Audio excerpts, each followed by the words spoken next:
Hello friend, नमस्कार। आप सभी दोस्तों का एक बार फिर से मैं अपने यूट्यूब चैनल पर स्वागत करता हूं। तो आइए दोस्तों, आज का हम लोग सेट टेस्ट पेपर स्टार्ट करते हैं। जो व्यक्ति पहली बार चैनल को देख रहे हैं तो प्लीज़ चैनल को सब्सक्राइब करके बेल आइकन को दबा दीजिए और वीडियो को अंत तक देखिएगा। जो अगर पढ़ चुके हैं तो टेस्ट मारिए, क्योंकि आपको क्वेश्चन में 5 से 7 सेकंड दिए जाएंगे, है ना। और फिर हम क्वेश्चन को आंसर कर देंगे। तो जो व्यक्ति अगर पढ़ लिए हैं तो टेस्ट समझ के मारिए, जो व्यक्ति नहीं पढ़े हैं तो उसको आराम से सुनिए और आपको एग्ज़ाम के लिए तैयार होइए। तो आते हैं आज का टेस्ट का पहला क्वेश्चन। शुद्ध कार्बन का सबसे कठोर रूप कौन सा है? शुद्ध कार्बन का सबसे कठोर रूप कौन सा है? बताइए। शुद्ध कार्बन का सबसे कठोर रूप कौन सा है? ऑप्शन नंबर ए हीरा। ऑप्शन नंबर ए हीरा। आते हैं नेक्स्ट क्वेश्चन। नेक्स्ट क्वेश्चन कहता है कि निम्न में सबसे कठोरतम पदार्थ है। निम्न में सबसे कठोरतम पदार्थ है। कौन सा सबसे कठोर पदार्थ है? ऑप्शन नंबर ए हीरा। यानी हीरा क्या है? शुद्ध कार्बन का सबसे कठोर रूप है और साथ में सबसे कठोरतम पदार्थ भी है हीरा, यानी ऑप्शन नंबर ए। नेक्स्ट आते हैं। चलिए अगला क्वेश्चन देखते हैं। सोडियम का परमाणु संख्या कितना होता है? सोडियम का परमाणु संख्या कितना होता है? सोडियम को इंडिकेट करते हैं Na से। उसका एटॉमिक नंबर यानी परमाणु संख्या पूछ रहा है, तो कितना होता है? Option number B 11। नेक्स्ट आते हैं। ऑप्शन नंबर कौन होगा? बी। कितना होता है? 11। सोडियम का परमाणु संख्या अर्थात एटॉमिक नंबर कितना होता है? 11। Option number B. आते हैं नेक्स्ट क्वेश्चन। चलिए अगला क्वेश्चन देखते हैं। अमलगम में रहता है। अमलगम। अमलगम में रहता है, क्या रहता है? अमलगम में क्या रहता है? ऑप्शन नंबर CHG, जिसको बोलते हैं पारद, पारा, पारद या पारा। ऑप्शन नंबर सी, अमलगम में पारा रहता है, मतलब कि HG को ही बोलते हैं पारा या पारद। तो ऑप्शन नंबर सी। आते हैं नेक्स्ट क्वेश्चन। चलिए अगला क्वेश्चन आपके स्क्रीन पर आ गया। अधिकतम तन्यता वाला धातु है। अधिकतम तन्यता वाला धातु है। अधिकतम तन्यता वाला धातु कौन सा है? तन्यता मतलब कहते हैं डक्टाइल बोलते हैं इंग्लिश में। तो ऑप्शन नंबर सी, सोना। सोना क्या है? सबसे अधिकतम तन्यता वाला धातु है। Option number C. आते हैं नेक्स्ट क्वेश्चन। देखिए अगला क्वेश्चन कहता है कि निम्नलिखित में से किस धातु का तार आसानी से खींचा जा सकता है? निम्नलिखित में से किस धातु का तार आसानी से खींचा जा सकता है? बताइए। ऑप्शन नंबर बी, तांबा का। तांबा का तार आसानी से खींचा जा सकता है। Option number B. आते हैं नेक्स्ट क्वेश्चन। चलिए अगला क्वेश्चन कहता है कि निम्न में से कौन तार खींचने योग्य सबसे नमनीय धातु है? निम्न में से कौन तार खींचने योग्य सबसे नमनीय धातु है? ऑप्शन नंबर ए, सोना, जिसको इंडिकेट से करते हैं AU से, AU, सोना को। तो सबसे तार खींचने योग्य सबसे नमनीय धातु कौन है? सोना। ऑप्शन नंबर ए। आते हैं नेक्स्ट क्वेश्चन। चलिए अगला क्वेश्चन कहता है कि जल में सबसे कम घुलनशील गैस है। जल में सबसे कम घुलनशील गैस कौन है? जल में सबसे कम घुलनशील गैस कौन है? ऑप्शन नंबर ए, N2। आते हैं नेक्स्ट क्वेश्चन। ऑप्शन नंबर ए, N2। CaCO3 में कार्बन का प्रतिशत है, कितना होता है? CaCO3, इसको बोलते हैं कैल्शियम कार्बोनेट, है ना। CaCO3 मतलब कैल्शियम कार्बोनेट में कार्बन का प्रतिशत कितना होता है? CaCO3 में CaCO3 में कार्बन का प्रतिशत कितना होता है? बताइए। Option number D 12। CaCO3 में कार्बन का कितना होता है प्रतिशत? 12। आते हैं नेक्स्ट क्वेश्चन। चलिए अगला क्वेश्चन देखते हैं। हैलोजनों में देखें ना, हैलोजन गैस, तो कहता है कि हैलोजनों में सर्वाधिक प्रभावशाली ऑक्सीकरण करता है। हैलोजनों में सर्वाधिक प्रभावशाली ऑक्सीकरण करता है। हैलोजनों में सर्वाधिक प्रभावशाली ऑक्सीकरण करता है, कौन है? Option number C fluorine. Halogen जहाँ पर आपको आ गया हैलोजन तो मारेंगे फ्लोरीन को। Option number C fluorine. क्या है? फ्लोरीन, यानी ऑप्शन नंबर सी। आते हैं नेक्स्ट क्वेश्चन। चलिए अगला क्वेश्चन देखते हैं। अम्ल वर्षा, एसिड अम्ल, एसिड है ना, रेन, इसको बोलते हैं अम्ल वर्षा। तो अम्ल वर्षा मुख्यतः किस गैस के कारण होती है? अक्सर पूछता है कि अम्ल वर्षा मुख्यतः किस गैस के कारण होती है? अम्ल वर्षा मुख्यतः किस गैस के कारण होती है? तो ऑप्शन नंबर होगा सी SO2। ऐसे होता है SO2 प्लस NO2, तो NO2 तो आपको शामिल है नहीं, तो SO2 यहाँ पर आपको आंसर हो गया। अगर दोनों होता तो दोनों मारते, क्योंकि दोनों के कारण आपको होता है अम्ल वर्षा, SO2 और NO2 के कारण। लेकिन आपको जो ऑप्शन दिया गया है विकल्प में उसी को मारिए, यानी SO2। Option number C. आगे आते हैं नेक्स्ट क्वेश्चन। चलिए अगला क्वेश्चन देखते हैं कि मीथेन का रासायनिक सूत्र है। मीथेन का रासायनिक सूत्र क्या होता है? मीथेन का रासायनिक सूत्र क्या होता है? मीथेन का रासायनिक सूत्र ऑप्शन नंबर बी CH4 होता है। CH4 को हम कहते हैं मीथेन। Option number B. आते हैं नेक्स्ट क्वेश्चन। चलिए अगला क्वेश्चन देखते हैं कि सोडा वाटर बनाने के लिए कौन सी गैस प्रयुक्त की जाती है?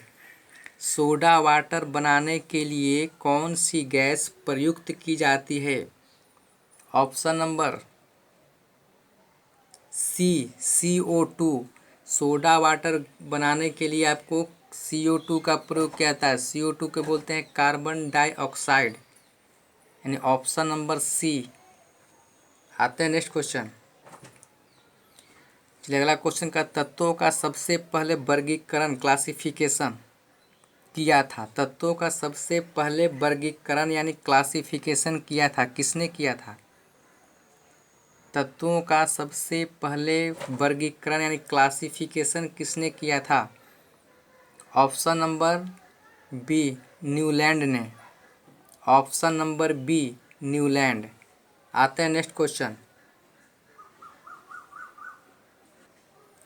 चलिए अगला क्वेश्चन देखते हैं। रासायनिक यौगिक का सबसे छोटा संभावी यूनिट है। रासायनिक यौगिक का सबसे छोटा संभावी यूनिट है। रासायनिक यौगिक का सबसे छोटा संभावी यूनिट कौन सा है? ऑप्शन नंबर बी अणु। रासायनिक यौगिक का सबसे छोटा संभावी यूनिट है अणु। नेक्स्ट क्वेश्चन देखते हैं। चलिए अगला क्वेश्चन आपके स्क्रीन पर आ गया। एक परमाणु द्रव्यमान को व्यक्त किया जाता है। एक परमाणु द्रव्यमान को व्यक्त किया जाता है किस में? जैसे आप मापते हैं ना, द्रव्यमान को मापते हैं केजी में, है ना, ध्वनि को मापते हैं डेसिबल में, वैसे ही कहता है कि परमाणु द्रव्यमान को किस में व्यक्त किया जाता है? तो ऑप्शन नंबर सी AMU में मापते हैं परमाणु द्रव्यमान को। Option number C. आते हैं नेक्स्ट क्वेश्चन। चलिए अगला क्वेश्चन देखते हैं। वह सबसे छोटा कण जिसमें उस तत्व के सभी गुण विद्यमान हों हैं क्या कहलाते हैं? वह सबसे छोटा कण जिसमें उस तत्व के सभी गुण विद्यमान हो क्या कहलाते हैं? ऑप्शन नंबर ए परमाणु। ऑप्शन नंबर ए परमाणु कहलाते हैं। आते हैं नेक्स्ट क्वेश्चन। चलिए अगला क्वेश्चन देखते हैं कि मानव शरीर में जल की मात्रा होती है। मानव शरीर में जल की मात्रा कितनी होती है? मानव शरीर में जल की मात्रा कितनी होती है? मानव शरीर में जल की मात्रा मानव शरीर में जल की मात्रा कितनी होती है? ऑप्शन नंबर डी 80%, मतलब कि 65 से लेके 80% तक आपको जल की मात्रा होती है मानव के शरीर में। कितना? 65 से 80%। तो यहाँ आपको दिया है 80%, इसका मतलब कि option number D, option number D 80%। आते हैं नेक्स्ट क्वेश्चन। चलिए अगला क्वेश्चन कहता है कि मनुष्य का सामान्य तापक्रम लगभग होता है। मनुष्य का समान तापक्रम कितना होता है? मनुष्य का समान तापक्रम कितना होता है? ऑप्शन नंबर ए 98.6 डिग्री फ़ारेनहाइट। अगर इसको सेल्सियस में लिखेंगे तो लिख सकते हैं 37 डिग्री सेल्सियस। 98.6 डिग्री फ़ारेनहाइट को सेल्सियस में लिखना चाहें तो इसी को लिख देगा आपको कि 37 डिग्री सी, या इसी को अगर केल्विन में कहेगा तो बोलेगा कितना? 310 केल्विन। तो मनुष्य का जो समान तापक्रम है वो आपको फ़ारेनहाइट में भी पूछ सकता है, सेल्सियस में भी पूछ सकता है और केल्विन में भी पूछ सकता है। तो जानेंगे कि फ़ारेनहाइट में होता है 98.6 डिग्री फ़ारेनहाइट, सेल्सियस में होता है 37 डिग्री फ़ारेनहाइट और केल्विन में होता है 310 केल्विन। इसीलिए कहते हैं कि पेंसिल कलम लेके बैठिएगा, यानी ऑप्शन नंबर ए।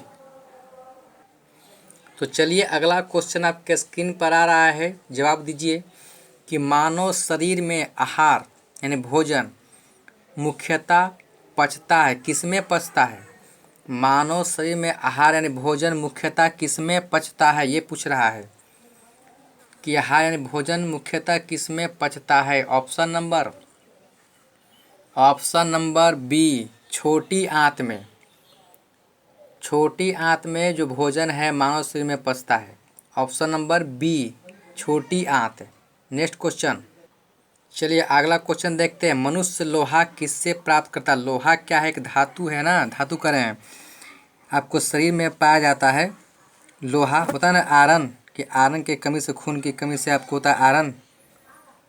जब खून की कमी होता है तो आयरन की गोली लेना पड़ता है। तो वही कहता है मनुष्य लोहा किससे प्राप्त करता है? मनुष्य लोहा किससे प्राप्त करता है? शरीर में लोहा पाया जाता है ना, आयरन। तो मनुष्य लोहा किससे प्राप्त करता है? तो ऑप्शन नंबर बी साग सब्जी यानी पालक से। तो ज़्यादा पाया जाता है आपको पालक में लोहा। तो ऑप्शन नंबर बी पालक। तो लोहा मनुष्य किससे प्राप्त करता है? पालक से। Option number B. चलिए अगला क्वेश्चन देखते हैं। मानव शरीर में सबसे प्रचुर मैंने सबसे अधिक मात्रा में पाए जाने वाला तत्व कौन सा है? मानव शरीर में सबसे प्रचुर मात्रा में, तो चलिए अगला क्वेश्चन देखते हैं कि मानव शरीर में सबसे प्रचुर मात्रा में पाए जाना तत्व कौन सा है? बताइए ऑप्शन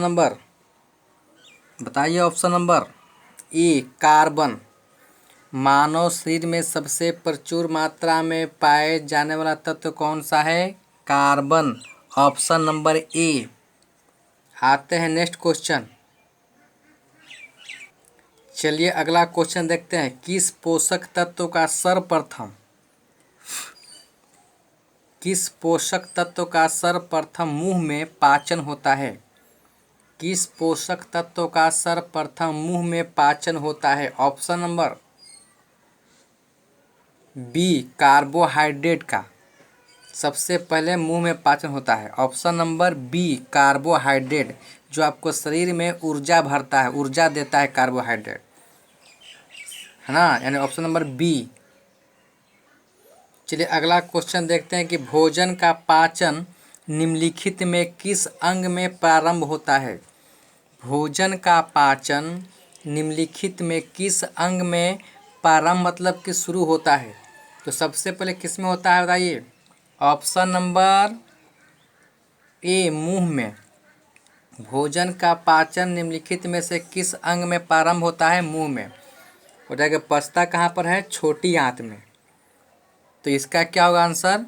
ऑप्शन नंबर ए, मुंह। आते हैं नेक्स्ट क्वेश्चन। चलिए अगला क्वेश्चन देखते हैं। शरीर में सबसे बड़ी हड्डी कौन है? शरीर में सबसे बड़ी हड्डी कौन है? शरीर में सबसे बड़ी हड्डी कौन है? फीमर। फीमर को बोलते हैं जांघ या उरु। फीमर मतलब जांघ या उरु। फीमर कहिए, जांघ कहिए या उरु कहिए, तीनों एक ही चीज़ है। तो सबसे बड़ी हड्डी होता है फीमर यानी जांघ का, फीमर का। और सबसे छोटी होती है अस्टेपिस का। ऑप्शन नंबर ए जो है अस्टेपिस, ये सबसे छोटी होती है जो कान का होता है। लेकिन जो फीमर होता है जांघ का होता है ना।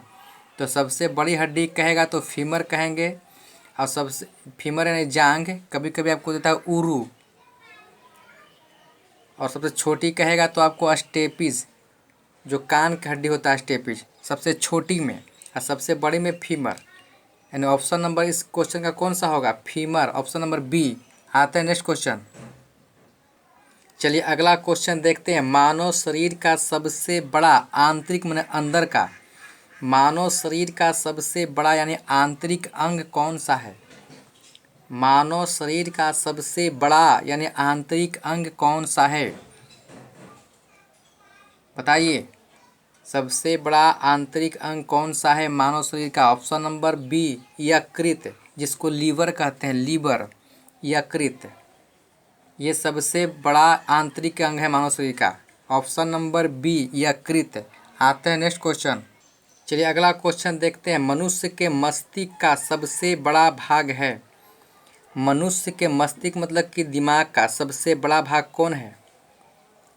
बताइए, मनुष्य के मस्तिष्क दिमाग का सबसे बड़ा भाग कौन है? ऑप्शन नंबर सी, प्रमस्तिष्क। क्या है? प्रमस्तिष्क। ऑप्शन नंबर सी, प्रमस्तिष्क। आते हैं नेक्स्ट क्वेश्चन।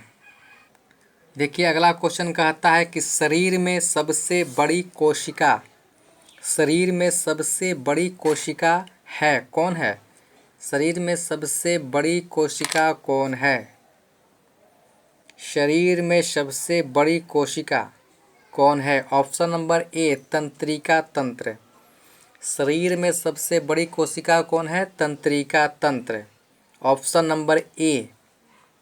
देखिए आपको नीचे लिखा क्या है इस पेज में, practice makes a man perfect, है ना। देखिए, practice makes a man perfect मतलब क्या? प्रैक्टिस ही आदमी को महान बनाता है। कोई कितना जानकार रहे, अगर आप प्रैक्टिस नहीं कर रहे हैं तो धीरे धीरे आपका काम ख़त्म हो जाएगा। तैयारी हो चुका है तो उसको मेंटेन रखिए, उससे कमिए मत। ठीक है, तो देखिए नेक्स्ट क्वेश्चन आते हैं। शरीर में सबसे बड़ी कोशिका कौन है? तंत्रिका तंत्र। आते हैं नेक्स्ट क्वेश्चन।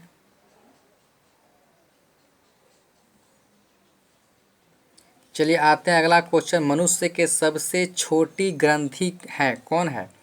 मनुष्य के सबसे छोटी ग्रंथि, मनुष्य के सबसे छोटी ग्रंथि कौन है? ऑप्शन नंबर सी, पिट्यूटरी ग्रंथि। पिट्यूटरी को आपको बोलते हैं कभी कभी पीयूष ग्रंथि। तो सबसे छोटी ग्रंथि पिट्यूटरी ग्रंथि कहिए या पीयूष ग्रंथि के, दोनों का आपको एक ही है नाम, है ना। दोनों एक ही है, पीयूष ग्रंथि कहिए या पिट्यूटरी ग्रंथि कहिए। यानी option number C, option number C. यही था आपका क्वेश्चन, आज का वीडियो का आखिरी क्वेश्चन। तो अगर वीडियो अच्छा लगता है तो सब्सक्राइब कीजिए, लाइक कीजिए, लोगों को शेयर कीजिए, कमेंट में बताइए कि आप कितना टेस्ट में मार रहे हैं। ठीक है, ऐसे आपको वीडियो मिलता रहेगा। तो वीडियो को हम समाप्त कर रहे हैं। धन्यवाद।